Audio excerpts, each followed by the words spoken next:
Welcome back to the channel, everybody. Hey, I know everybody's excited to get this job kicked off, but just bear with me. We're still waiting on some pipe and some more fittings. So I wanted to get a video out to you guys just to show you how, we kind of start everything off on every job. I threw some pictures in of some of the fittings and some of the pipe we have, but obviously we're waiting on a lot more.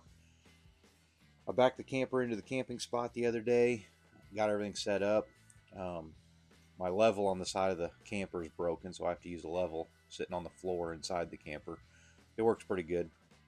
Camper's pretty easy to set up. I got a pretty flat spot to start with, so that always makes it a lot easier.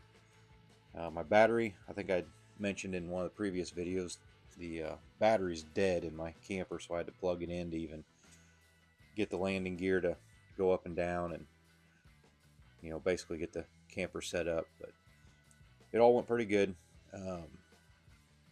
There was a storm moving in this evening, so I was trying to hurry up and get everything set up and kind of buttoned up before the weather started turning bad.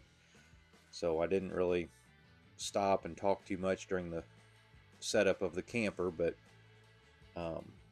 figured I'd at least get something on here for you. If you haven't yet, hit that subscribe button, like the video, and comment. It doesn't cost you guys a thing, and man, does it really make a difference. YouTube's been pushing these videos like crazy. I've gotten way more views than I ever dreamt I would get this quick on this channel, and I owe it all to you guys.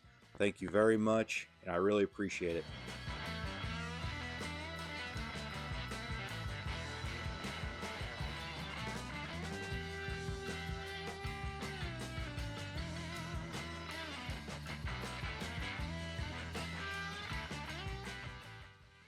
Okay, so here you can see myself and my helper starting to build some grasshoppers for the job.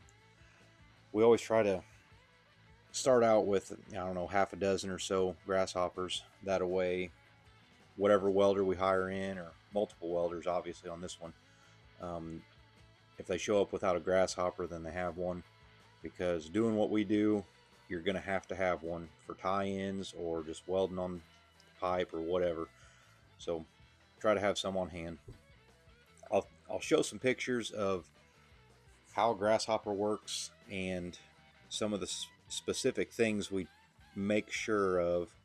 There's not like a perfect way to build them, or a standard way to build them.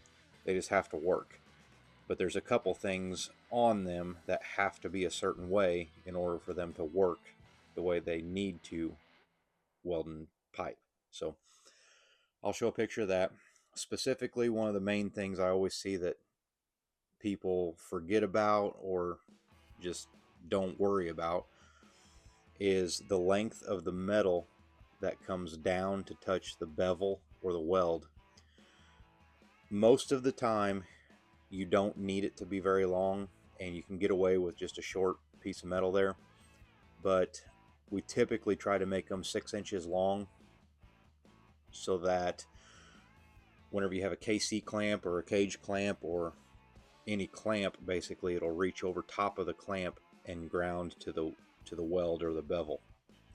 A lot of times guys will make that piece too short, and what ends up happening is when you lay that grasshopper over top of the clamp, it grounds out on the clamp itself instead of the bevel or the weld, and that's a problem, because you really don't want any arc marks or anything outside of the weld zone. So that's kind of an important thing depending on where you're working. Some places are more strict than others, but overall it's just not a good idea to arc the pipe.